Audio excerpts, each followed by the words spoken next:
নির্বাচনের road map নিয়ে নতুন বার্তা দিয়েছেন পররাষ্ট্র উপদেষ্টা মোহাম্মদ তৌহিদ হোসেন। তিনি বলেন, রাজনৈতিক পরিস্থিতি নিয়ে একটি অনিশ্চয়তা বিরাজ করছে। আওয়ামী লীগ সরকারের পতনের পর থেকে বিএনপি সহ রাজনৈতিক দলগুলো দেশ জুড়ে জনসংযোগ করে যাচ্ছে। এদিকে আসার বার্তা হলো শিগগিরই নির্বাচন আয়োজনে মনোযোগ এখন সরকারের। বিস্তারিত মাজহারুল আলমের প্রতিবেদনে। সরকার পতনের পর আলোচনায় এখন ত্রয়োদশ জাতীয় সংসদ নির্বাচন। জনগণের ভোটে নির্বাচিত হয়ে ক্ষমতা গ্রহণের জন্য মুখিয়ে আছে বিএনপি সহ রাজনৈতিক দলগুলো।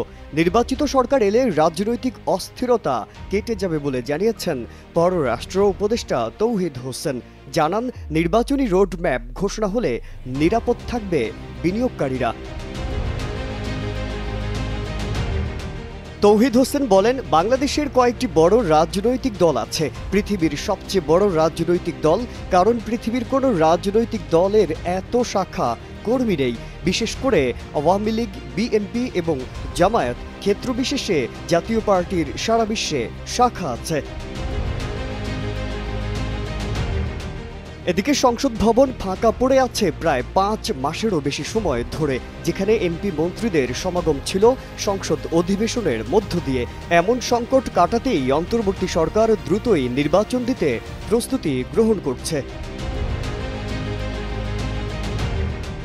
জাতীয় নাকি স্থানীয় সরকার নির্বাচন আগে অনুষ্ঠিত হবে, এ নিয়ে নানা আলোচনা শোনা গেছে রাজনৈতিক অঙ্গনে।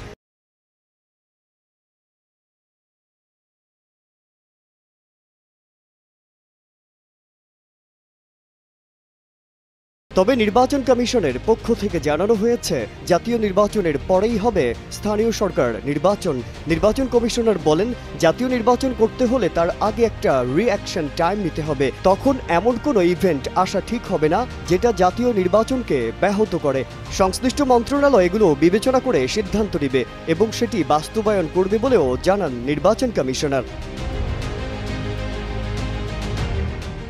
সব স্থানীয় সরকার নির্বাচন একসঙ্গে করা সম্ভব নয় উল্লেখ করে মোহাম্মদ সানাউল্লাহ বলেন, সরকার যদি মনে করে কিছু নির্বাচন আগে করবে সেইভাবেই করতে হবে, তবে সব নির্বাচন একসঙ্গে করা সম্ভব নয়।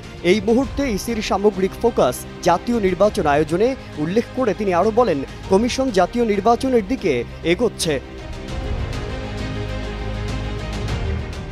মাজহারুল আলম, কালের কণ্ঠ।